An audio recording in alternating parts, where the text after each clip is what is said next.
The broadcast is now starting. All attendees are in listen-only mode.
Hi everyone. Can you hear me now? Can you let me know whether you can hear me?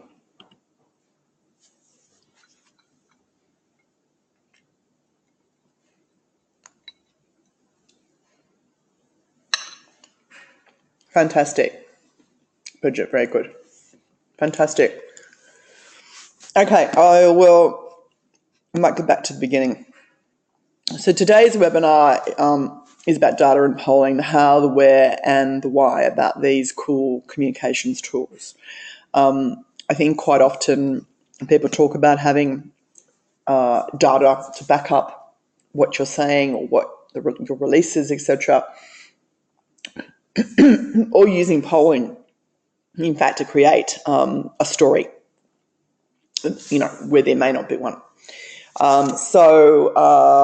Just excuse me, I'm just going to cough. Sorry about that. So today we're going to look at both of those things, polling and data, and how you can use them really in your communications and how to sort of get your head around them. And just a quick word, I'm at my home office today, not in Canberra, and I have 3 dogs, a very new puppy, a slightly tiny Yorkshire Terrier, and a larger Kelpie. The Kelpie's outside so that he doesn't get cranky with the little puppy. He might start barking and the little puppy might start crying. Sorry, but he's very cute. So in case you hear some dog noises, that is the reason, and my apologies in advance for that. I hope you're all dog lovers, or at least sympathisers with dog lovers. So let's kick off. First of all, we're just going to cover off what is polling, and the other thing I said was going to say, as normal, if you can't hear, you've got any technical problems, or if you've got any questions, then pop them in the box where you just said where you all jumped in and said something just now.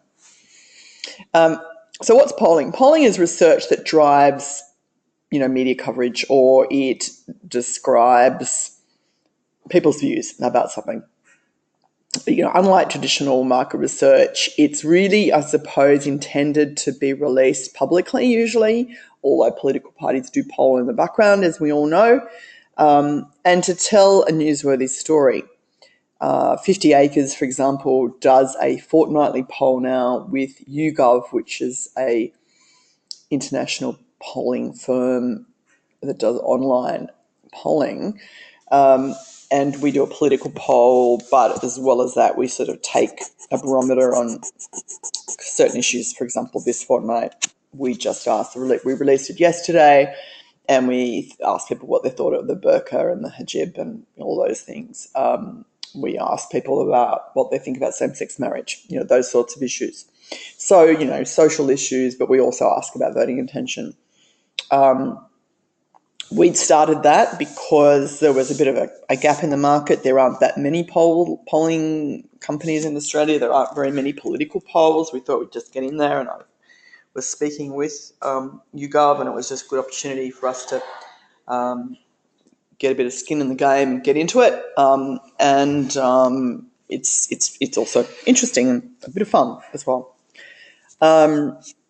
And just on that, we do take questions from not-for-profits. So if any of you are not-for-profits and you have some questions you'd like to submit for us for consideration to put into a poll in the future, then don't hesitate emailing me. So,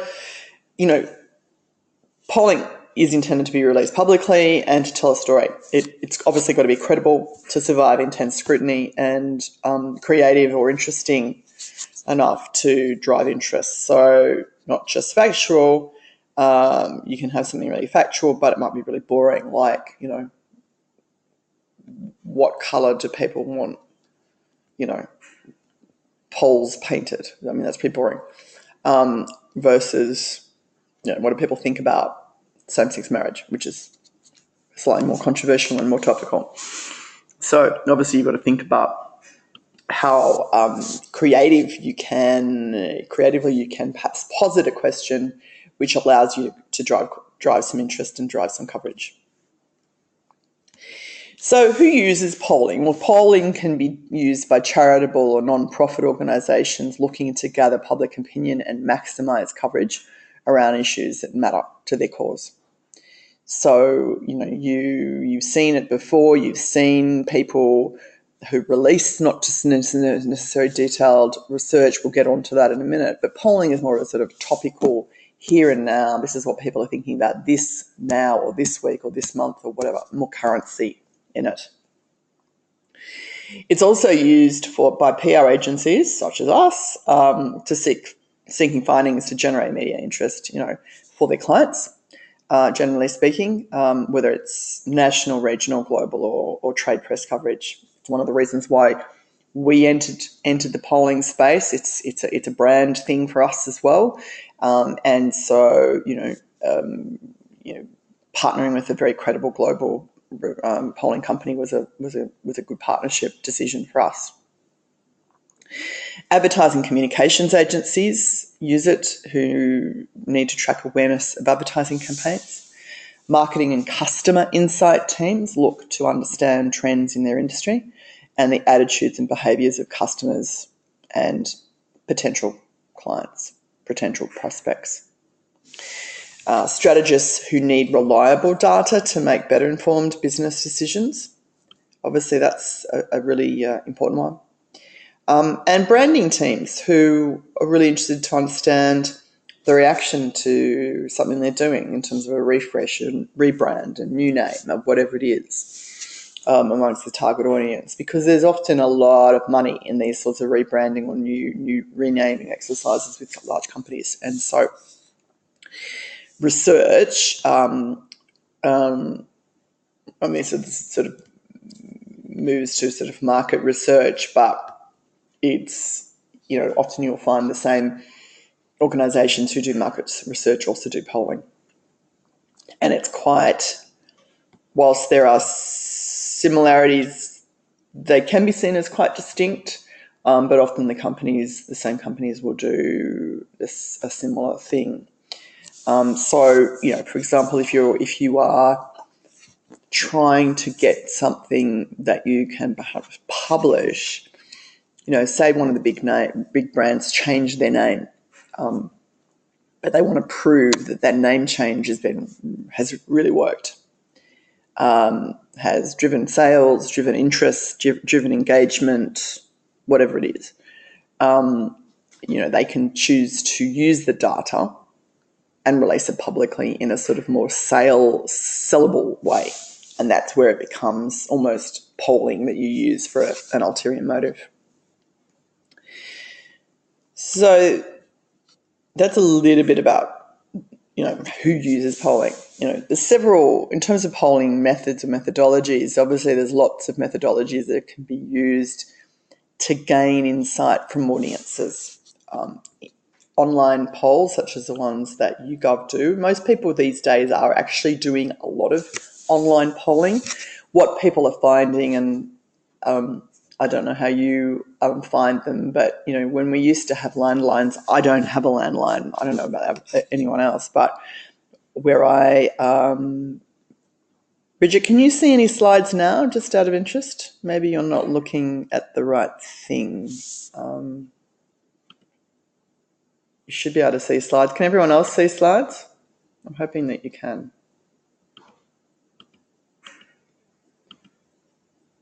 So, can you see slides yet? No. Can you just let me know? Sorry, I think it's very windy. The weather's really quite rancid up here.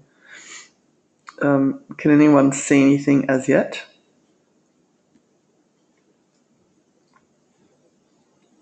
What about now?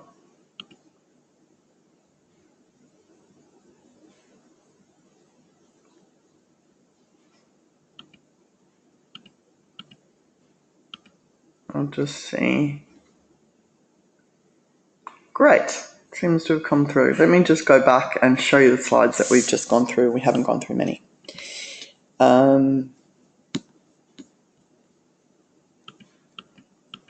that was a pretty cover slide. That was the first one. You can also I'll send you through a copy of this slide pack, and you'll be able to get a recording of it up on our YouTube channel, 50 Acres TV. We'll send you a link to that later today. That's the next slide about who uses polling. And that's the slide that we've just started speaking to. So everyone can see it. That's great. So the polling methods, online polling, I think they're becoming much more popular. And the reason why they are is because a lot of people don't have a landline, or they don't answer their phone in quite the same way as they used to on a mobile. And when you answer it and it's a robocall, people are a bit disinclined to answer those questions. So people have gone to online polling as a way of getting what's called an engaged panel, if you like. So YouGov has what's called a proprietary panel. Many, hundreds of thousands of people around the world in different jurisdictions, different areas, who will be engaged to fill out a questionnaire. When they do fill out a questionnaire, obviously they're weighted for, age, sex, occupation, socioeconomic data, all those things, which is what you do. An omnibus survey, I'm sure some of you have heard of an omnibus survey. Omnibuses are where a polling company might do, 20 questions, and you put a question into the field in an online survey or on a phone survey if you want to do them. And it might be from 20 different clients who are asking 20 different questions, and you pay, a couple of $1,000s or whatever it is, and off you trot. So that's an omnibus. Custom online surveys, so that might be for someone who, for example, a corporate or a not-for-profit who really want to drill down and get some really interesting data about and information about what people think about them or things they do or the issues they care about. So you do something for someone specifically. In-depth interviews, that's what we really call qualitative. So as focus groups, so let's just deal with one at a time. So in-depth interviews where you really have the ability to, really deeply drill down and get some really good information from a number of interviewees who are targeted appropriately for an appropriate reason in the right stakeholder group, right demographic group, whatever it is. Focus groups, I'm sure you've all heard about focus groups, but focus groups are where people come around a table, there's a facilitator, and they do a similar thing, but they lead a discussion. Again, it could be political parties do a lot of focus groups, more so that they can gauge the passion, I think, from people. So if you want to really see the whites of people's eyes, you want to see their eyes and go, how much do you really dislike the Prime Minister, or how much do you really dislike the leader of the opposition, or likewise, how much do you like them, and what are the things that you really don't like about them? You can get that sort of sense from people in a room. It's very hard to get that from people when they're completing an online survey, as you would understand. Telephone interviews is obviously still being used, but I think less so, because I think people have the ability to block the calls now, or just not take them. And if they're, as I said, if they're robocalls, people just hang up. If they're a telephone interview, you think it's a market research company, you hang up, or some people do. So I think for a range of reasons, the online surveys and the focus groups are really are the most favoured ways of doing polling. So how can it be helpful as a communications tool? Well, facts and research, in terms of both data or polling, can generate media coverage and can be,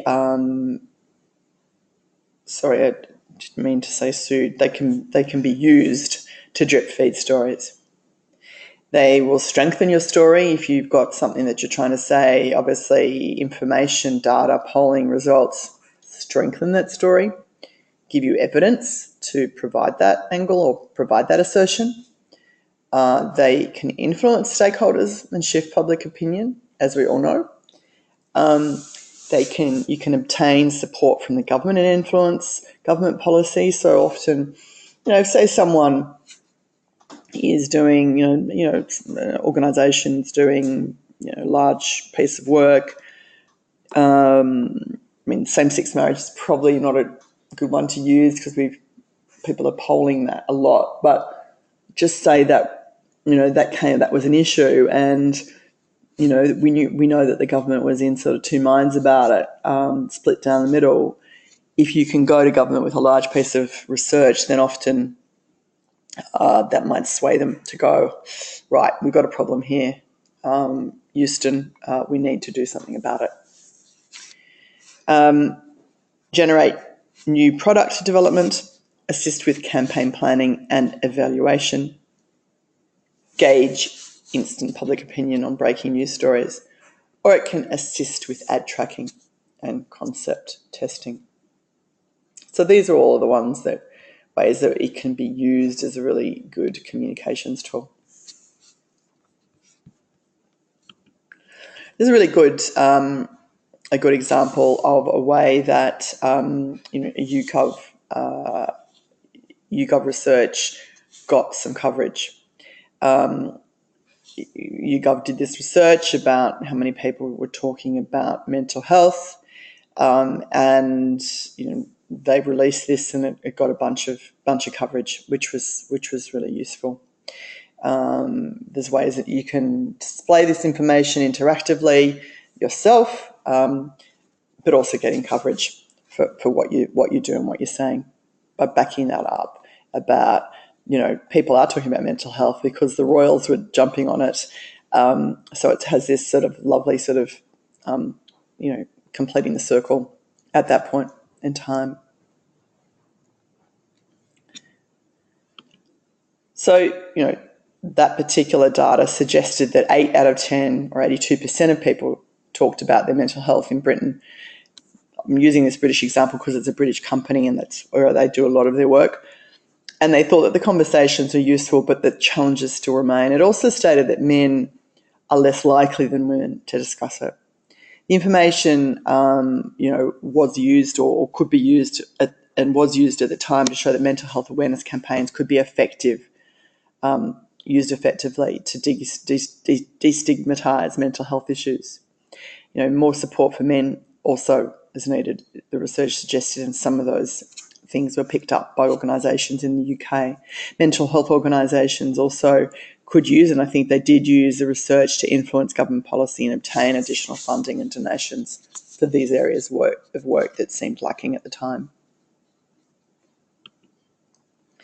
So let's now turn to data.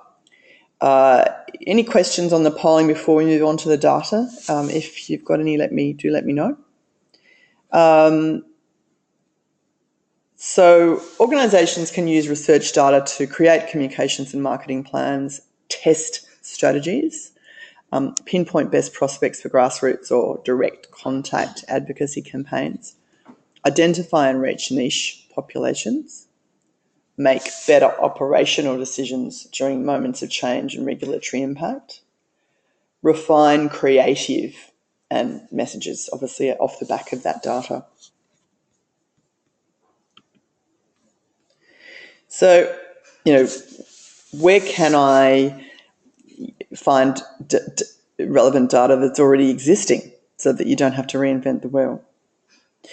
Organisations, and some of you may already have some of this data, have data available to them that can be used strategically, including customer supported databases, case information, or demographics.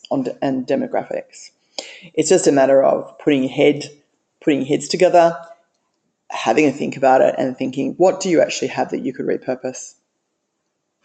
You may also choose to survey your stakeholders or use an omnibus. Going back to the polling, there's obviously linkages here that make it easy to purchase a few, and you can purchase either a few quantitative questions or in a focus group, for example, or you can use an omnibus survey and a quantitative survey, which is a mass bulk thing, or you can even invest in a focus group if you are interested in getting some more detailed information about your particular stakeholders. Any questions about any of that so far? Please jump in. So using data to support your communications goals, obviously some of the things that you can do is sharing your data. Sharing your data adds credibility and real independence to your mission and what it is you're arguing. If you can pitch newsworthy information as a story to media to help your organisation gain higher visibility, then it's better than you just coming out and saying, this is what we think and you should do it. If you've got some evidence to create a compelling story about why that needs to happen, it's evidence-based for whatever reason, the data backs it up. Some qualitative anecdotal evidence might back it up even further.